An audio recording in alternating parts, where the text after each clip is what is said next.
Hi friends, welcome back. तो friends, Sunday के एक नए टेक क्यू&ए वीडियो में फिर से आपका बहुत बहुत स्वागत है। आज है संडे।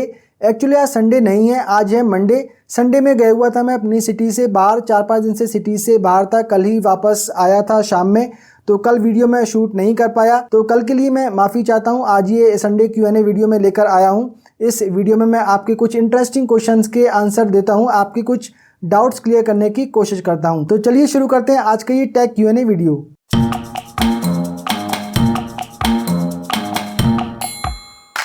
तो पहला क्वेश्चन आप पर लेते हैं महबूब बादशाह जी का।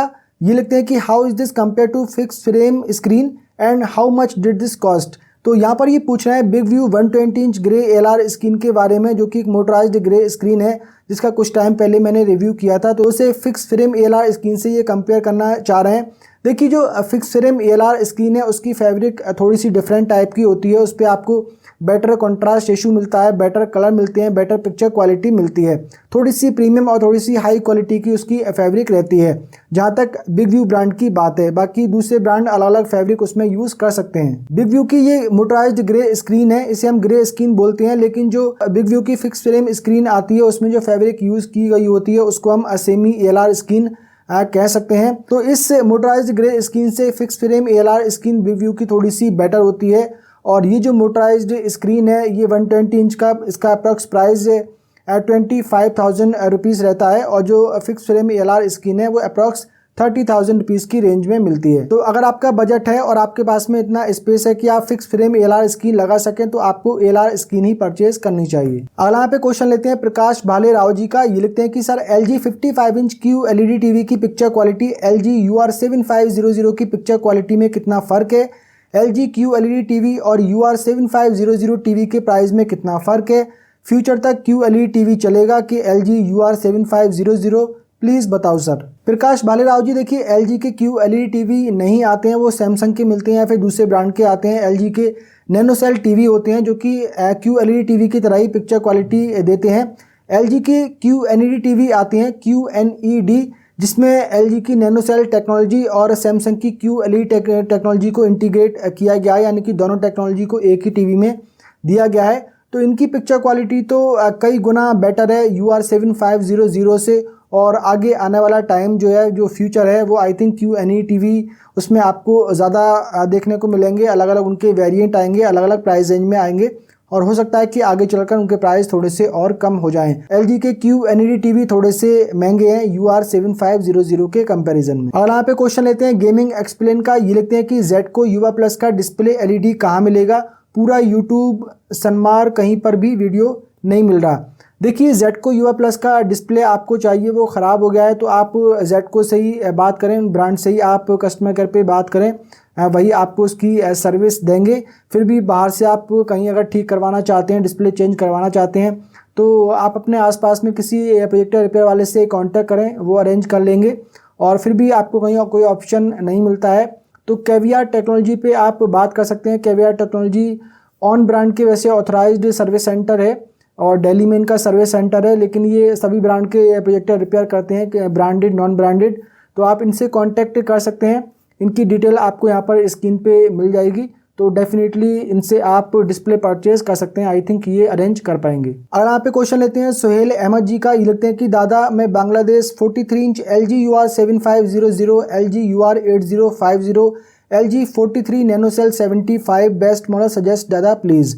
सोहेल अहमद जी, देखिए LG की जो नैनोसेल टेक्नोलॉजी है, LG की जो नैनोसेल टीवी है, उनमें आपको थोड़ी सी बेटर पिक्चर क्वालिटी मिलती है। LG के जो नॉर्मल 4K टीवी हैं उनके कंपैरिजन में थोड़े से आपको बेटर कलर मिलेंगे, थोड़ी सी बेटर ब्राइटनेस उनमें देखने को मिल जाती है।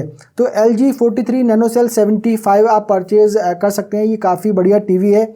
सेकेंड ऑप्शन में आप LG UR8050 मॉडल ले सकते हैं। अगला यहाँ पे क्वेश्चन लेते हैं वालन अलाब्दी जी का। माफ़ कीजिए, मैंने आपका नाम सही से ना लिया हो। तो ये लिखते हैं कि मुझे क्रिकेट वॉच के लिए 50 इंच का टीवी लेना है जो MEMC में अच्छा हो, प्लीज़ रिप्लाई दीजिए सर।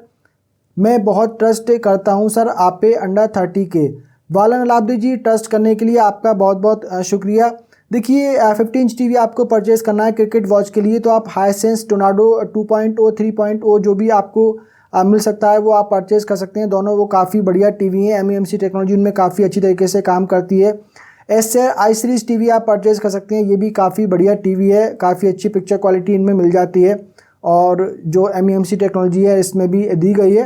तो इन टीवी में से आप परचेज़ कर सकते हैं। आई थिंक ये आपको 30,000 रुपीज़ के अंडर में मिल जाएंगे 15 इंच वेरिएंट। अगर यहाँ पे क्वेश्चन लेते हैं SMIM 7818 का, ये लिखते हैं कि fire TV stick 4K 2024 hang कर रहा है, इसमें ब्लूटूथ कनेक्टिविटी प्रॉब्लम है, एलेक्सा कमेंट हर बार काम नहीं करता। मुझे ये मिला कनेक्ट के विकिपीडिया पेज पर। अलेक्सा ने सुन लिया।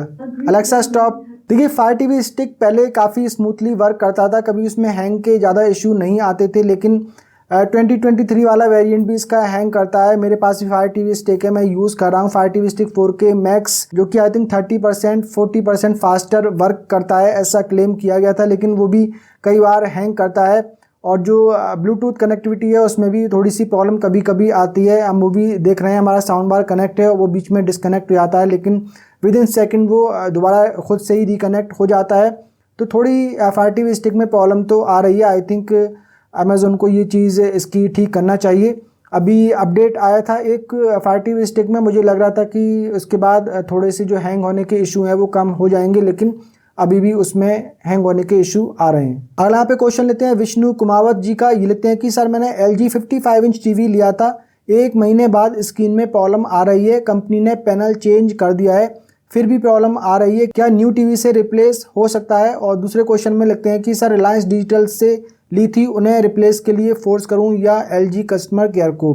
विष्णु कुमावत जी, आपके टीवी में प्रॉब्लम आ रही है, तो बार बार प्रॉब्लम आ रही है, तो डेफिनेटली आप उन्हें फोर्स कर सकते हैं टीवी रिप्लेसमेंट के लिए, दूसरे पीस के लिए, तो आप उन्हें फोर्स करें। देखिए रिलायंस डिजिटल डीलर है, एक तरीके से सेलर है, तो उसकी कोई रिस्पॉन्सिबिलिटी 1 महीने के बाद नहीं बनती है। 1-2 दिन में कोई प्रॉब्लम आती है तो कई केसेस में रिलायंस डिजिटल वाले या कुछ सेलर हैं वो दूसरा टीवी रिप्लेस करके दे देते हैं, लेकिन एक बार सेल होने के बाद में, बिल जनरेट होने के बाद में जो सेलर होता है, जो डीलर होता है, इसकी रिस्पॉन्सिबिलिटी ख़त्म हो जाती है, फिर वो ब्रांड को फॉरवर्ड हो जाती है। तो आपको LG को ही फोर्स करना पड़ेगा। आप LG से बात करें टीवी रिप्लेसमेंट के लिए, उनको आप बोलें। हालांकि वो आसानी से तो नहीं मानेंगे, थोड़ा सा आपको उन्हें फोर्स तो करना पड़ेगा, और अगर वो रिप्लेस करके नहीं देते हैं और आगे भी इसी तरीके की प्रॉब्लम फिर से आ जाती है, तो फिर आप थर्ड टाइम में ज़रूर वो आपको टीवी रिप्लेस करके देंगे। अगला पे क्वेश्चन लेते हैं विकास यादव जी का, ये लिखते हैं कि भाई बेस्ट प्रोजेक्टर बता दो, best under 30K and 40K। देखिए 30-40,000 रुपीज़ आई थिंक आपको खर्च करने की ज़रूरत नहीं है। अंडर 25,000 रुपीज़ बहुत ही बढ़िया प्रोजेक्टर मिल जाते हैं। ऑन मूवी टाइम के नाम से एक प्रोजेक्टर आता है, वो आप परचेज़ कर सकते हैं। आई थिंक 21,000 रुपीज़ में मिल जाएगा। काफ़ी बढ़िया स्पेक्स दी गई हैं। एंड्रॉयड 12 के साथ में आता है। 10,000 ल्यूमेंस की उसमें ब्राइटनेस दी गई है। काफ़ी बढ़िया पिक्चर क्वालिटी उसमें आपको मिल जाएगी। ऑन एक काफ़ी बढ़िया ट्रस्टेड ब्रांड है, काफ़ी बढ़िया इनके प्रोजेक्टर होते हैं। 3 साल से मैं यूज़ कर रहा हूँ, अभी तक उसमें कोई भी प्रॉब्लम नहीं आई है। और ये जो प्रोजेक्टर मैं आपको बता रहा हूँ, इसका लिंक आपको डिस्क्रिप्शन बॉक्स में मिल जाएगा। ये 2K नेटिव रेजोल्यूशन के साथ आता है, यानी कि इसका जो डिस्प्ले रेजोल्यूशन है वो 2560x1440 है। थोड़ी सी इसमें आपको बेटर पिक्चर क्वालिटी मिलेगी। 4K का भी सपोर्ट इसमें दिया गया है, तो ये आप परचेज कर सकते हैं। 21,000 रुपीज़ में आई थिंक ये मिल जाएगा। अगर यहाँ पे क्वेश्चन लेते हैं विश्वनाथ बत्रा जी का, ये लिखते हैं कि सर मैंने एक ब्लॉपंक्ट का 50 इंच QLED लिया है। मेरा क्वेश्चन है कैसे पता चलेगा ये QLED है या नॉर्मल 4K टीवी है?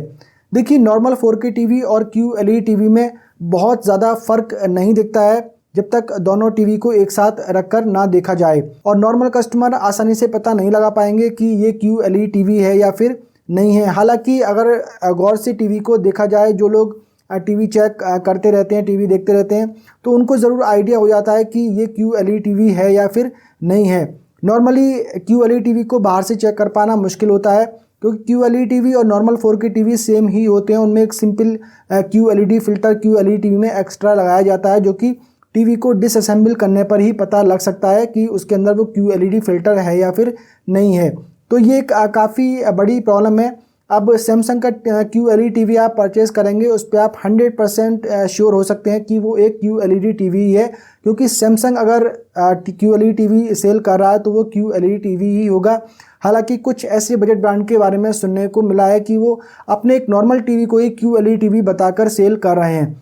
तो ऐसे बता पाना तो काफ़ी मुश्किल है जब तक उस टीवी को खोलकर चेक ना किया जाए। नेक्स्ट एंड लास्ट क्वेश्चन यहाँ पर लेते हैं मिस्टर जैकर का। ये लिखते हैं कि सर अगर दोनों की एक आईडी पर लगा दी तो एक से ही अनलॉक हो जाएगा या दोनों लगानी पड़ेंगी।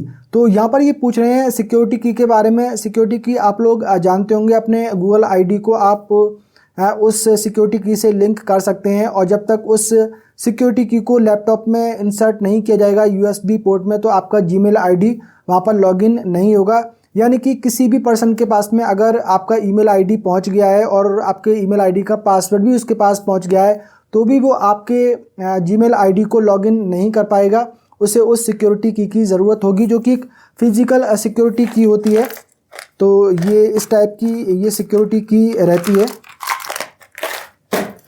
तो ये एक पेन ड्राइव की तरह सिक्योरिटी की है, ये आप देख सकते हैं। तो इनका ये पूछना है कि अगर एक ईमेल आईडी को दो सिक्योरिटी की से हमने लिंक किया है तो दोनों सिक्योरिटी की हमें लगानी पड़ेंगी या एक से ही खुल जाएगी। तो देखिए एक ही सिक्योरिटी की से आपका जो लॉगिन है वो हो जाएगा, उसमें कोई प्रॉब्लम नहीं आएगी। डबल सिक्योरिटी की इसलिए होनी चाहिए कि अगर एक सिक्योरिटी की आपकी खो जाती है तो दूसरी सिक्योरिटी की को आप यूज़ कर लें, क्योंकि अगर ये खो गई तो फिर आप ख़ुद भी उस ईमेल आईडी को लॉगिन नहीं कर पाएंगे।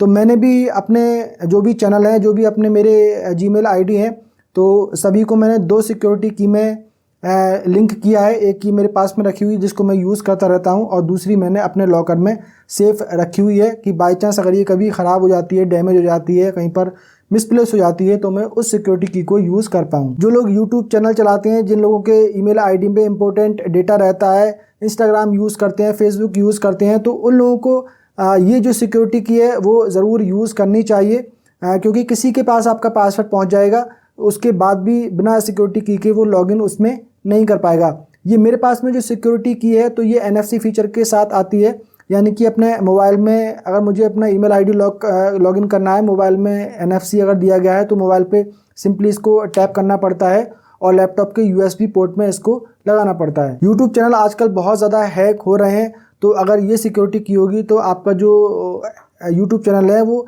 उसके हैक होने के चांसेस 99.99% जो हैं वो कम हो जाते हैं। ये सिक्योरिटी की मैंने दुबई से परचेज़ की थी, तो वहाँ पर मुझे एक सिक्योरिटी की 2000 रुपीज़ की मिल गई थी। दुबई के अमेज़ोन से मैंने ली थी और यहाँ इंडिया में जो है आई थिंक ये 4000 रुपीज़ की एक मिलती है, तो दुबई में 4000 रुपीज़ में मुझे दो मिल गई थी। तो ये एक इसका बेनिफिट हो गया था।